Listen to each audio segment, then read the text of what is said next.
Hay un número que la FIFA publicó esta semana que no esperabas, y hay otro número que las cámaras de televisión mostraron en el segundo partido del torneo que tampoco esperabas. Los dos números cuentan historias completamente opuestas sobre lo que está pasando en la Copa del Mundo 2026. Uno dice que el torneo está vacío. El otro dice que el torneo acaba de romper un récord que llevaba 32 años en pie.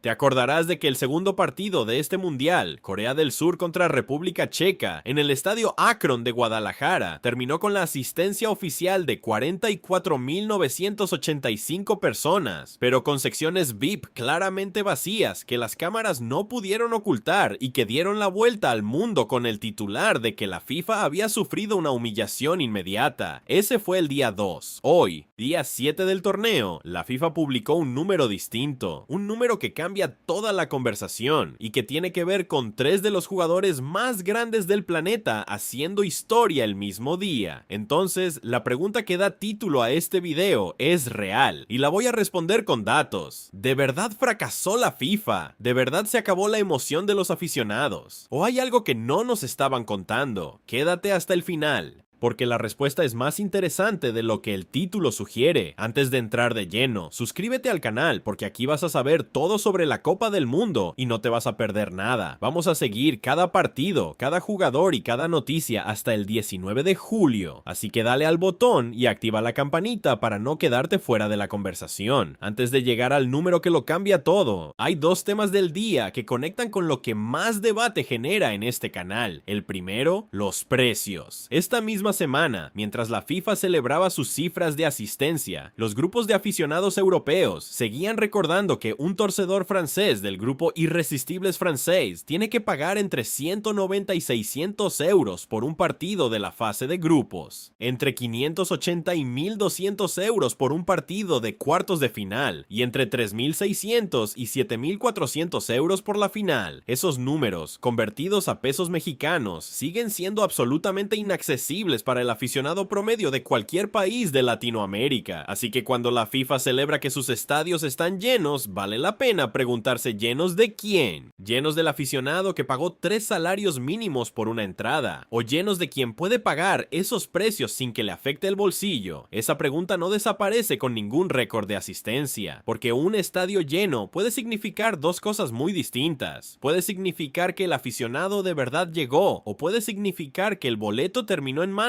de quien puede pagar cualquier precio. Y en un torneo donde la FIFA implementó precios dinámicos y subió las tarifas un 34% entre octubre y abril, la composición de ese estadio lleno no es un detalle menor. El segundo tema, el aficionado mexicano y el latinoamericano que decidió que la mejor manera de vivir este mundial es desde casa o desde las pantallas gigantes del Zócalo, donde caben hasta 2.200.000 personas durante todo el torneo de forma completamente gratuita, mientras los estadios de Estados Unidos cobran lo que cobran. El Zócalo de la Ciudad de México se ha convertido en el símbolo de cómo el aficionado real, el que no puede pagar el boleto, encontró su manera de estar presente. Y esa imagen, la de millones de personas viviendo el mundial fuera de los estadios, es parte de la misma historia que la FIFA prefiere no contar cuando publica sus números oficiales. Porque el aficionado mexicano que va al Zócalo a ver el partido en la pantalla más grande de todos los festivales de la FIFA en el mundo, con 510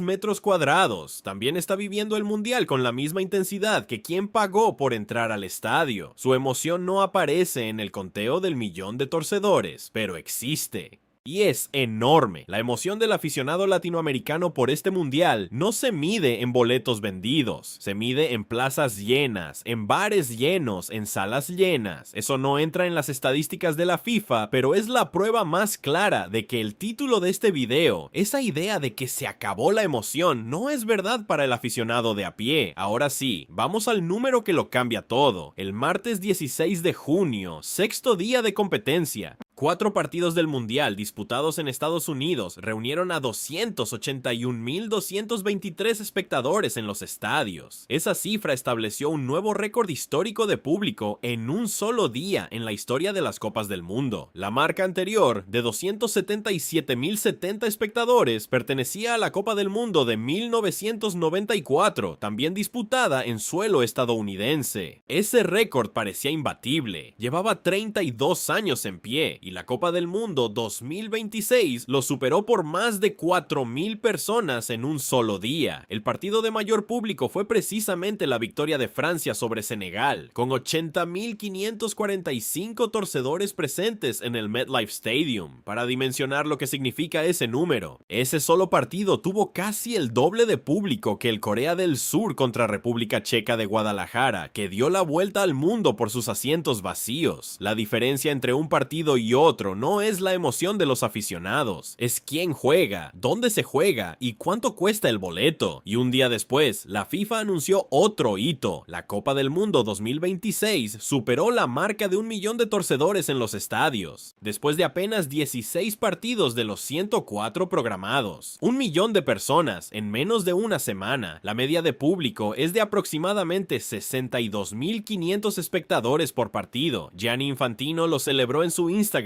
con una foto al lado del aficionado que compró el boleto número 1 millón, un hombre llamado Aaron Bren, y con la frase "¡Wow! 1 millón de torcedores en los estadios". Le agradeció a todos los que llenaron las arenas y dijo que le dieron vida a la Copa del Mundo más inclusiva de todas. Entonces, el título de este video es falso. ¿Se equivocó todo el mundo cuando habló de los asientos vacíos de Guadalajara? No exactamente. Y aquí es donde la historia se vuelve más interesante que cualquier titular simple. Las dos cosas son verdaderas al mismo tiempo. Es verdad que el segundo partido del torneo tuvo secciones VIP vacías que las cámaras mostraron al mundo. Es verdad que los hoteles de las ciudades sede estadounidenses reportaron reservas por debajo de lo proyectado. Es verdad que los aficionados de 4 selecciones clasificadas no pudieron entrar al país. Y también es verdad que el martes 16 de junio se rompió el récord de asistencia en un solo día que llevaba 32 años en pie. ¿Cómo pueden ser verdaderas las dos cosas? La respuesta está en quién juega y dónde. El récord de 281.000 personas del martes no fue casualidad. Fue el día en que debutaron 3 de los jugadores más grandes del planeta: Lionel Messi, Kylian Mbappé y Erling Haaland, todos en el mismo día. Y cuando juegan esas figuras, los estadios se llenan. Messi protagonizó el día más espectacular. En el estadio de Kansas City, Argentina venció 3-0 a Argelia con un hat-trick del capitán. 3 goles de Messi en el debut de la defensora del título. Con esos 3 goles, Messi llegó a 16 anotaciones en la historia de las Copas del Mundo, igualando el récord absoluto de Miroslav Klose y tomando el liderato de goleo de esta edición.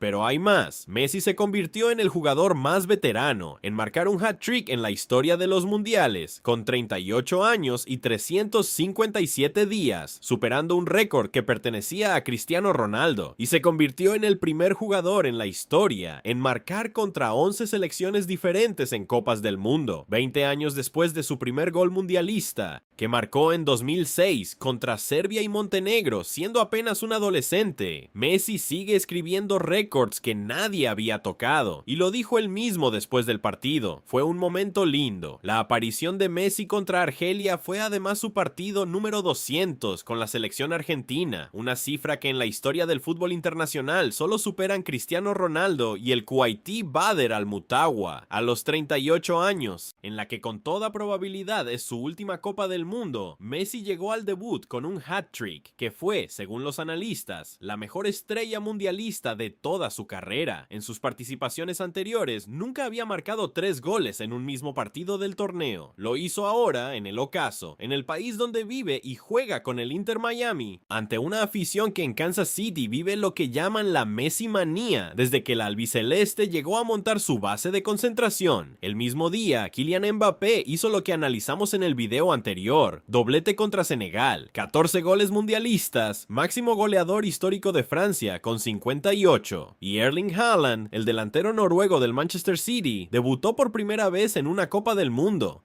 porque Noruega no clasificaba a un mundial desde 1998. Haaland, que con 25 años es uno de los delanteros más letales del planeta y que nunca había podido jugar un mundial, vivió su debut soñado. Marcó 2 goles en la victoria de Noruega, 4-1 sobre Irak, uno de ellos aprovechando un error defensivo, y Noruega logró además un hito curioso. Se convirtió en la primera selección en tener 3 parejas de padre e hijo que disputaron Copas del Mundo, porque el propio Haaland es hijo de Alfie Haaland, exjugador que también vistió la camiseta noruega, y cuando vio el hat-trick de Messi, publicó en sus redes una foto con la frase "Messi está loco" y un icono de corona, rindiéndose ante el argentino, el delantero más temible de su generación, reconociendo al maestro de 38 años. Ese gesto, de un rival a otro, es de las cosas más bonitas que dejó la jornada. Eso es lo que el título de este video esconde. Lo que se acabó no es la emoción. Lo que cambió es a dónde se dirige esa emoción y quién puede pagarla. Cuando juega Messi, cuando juega Mbappé, cuando juega Haaland, cuando juega el equipo local de Estados Unidos, cuando juega México en el Azteca, los estadios se llenan y los récords caen. Cuando juegan Corea del Sur y República Checa en un partido de fase de grupos sin grandes figuras globales y con precios de hospitalidad de $5,000, aparecen las secciones vacías. La emoción no se acabó, la emoción está perfectamente viva para los partidos que la gente puede pagar o que tienen a las estrellas que justifican el gasto. El aficionado que ahorró durante meses va a gastar su dinero en ver a Messi, a Mbappé, a su selección nacional, no en un Corea del Sur contra República Checa en un estadio carísimo. Eso no es falta de emoción, es economía, es la realidad de un aficionado que tiene un presupuesto limitado y que elige cuidadosamente en qué partido invertir ese presupuesto. Y aquí viene el dato que conecta todo con lo que este canal viene diciendo desde antes de que empezara el torneo. El récord de asistencia se rompió en partidos disputados en Estados Unidos con las grandes figuras, pero la media de 62,500 espectadores por partido se sostiene en gran parte por los estadios mexicanos y por los partidos de las grandes potencias. El Azteca con 80,000 personas en el partido inaugural, el MetLife con 80,000 para ver a Mbappé, el SoFi Stadium para ver a Estados Unidos golear a Paraguay. Esos son los partidos que llenan, y la pregunta que la FIFA no responde en sus comunicados triunfales es ¿qué pasa con los 20 o 30 partidos de fase de grupos entre selecciones sin estrellas globales, en estadios estadounidenses gigantes, con aficionados de países bloqueados por las restricciones migratorias? Esos partidos son los de Guadalajara, y de esos la FIFA no publica fotos en el Instagram de Infantino. Y hay un dato adicional que vale la pena tener presente: la mayoría de los partidos que llenaron los estadios y rompieron el récord se jugaron en estadios de Estados Unidos con capacidades superiores a los 60,000 y hasta más de 80,000 espectadores. Cuando un MetLife con capacidad para más de 80,000 se llena para ver a Mbappé, suma muchísimo a la estadística total. Cuando un estadio mediano como el Akron de Guadalajara muestra secciones vacías, resta a la percepción visual, pero no tanto a la estadística, porque su capacidad es menor. Por eso la FIFA puede celebrar el 1,000,000 de torcedores con honestidad estadística y al mismo tiempo tener un problema visual real en los partidos sin estrellas. Los números grandes y las imágenes incómodas conviven sin contradecirse. Entonces volvamos a la pregunta del título. ¿Fracasó la FIFA?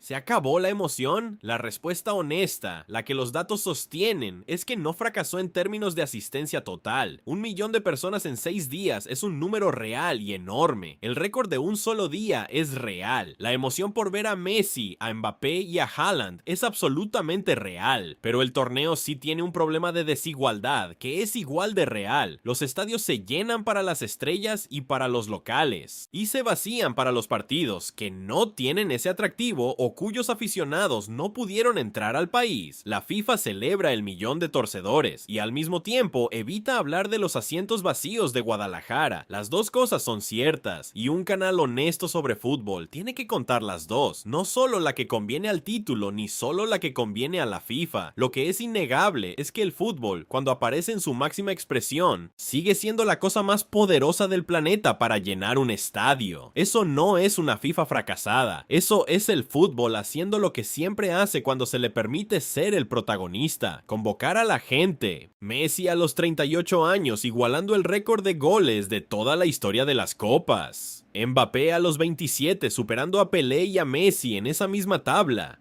Haaland debutando con 2 goles después de esperar toda su carrera por un mundial.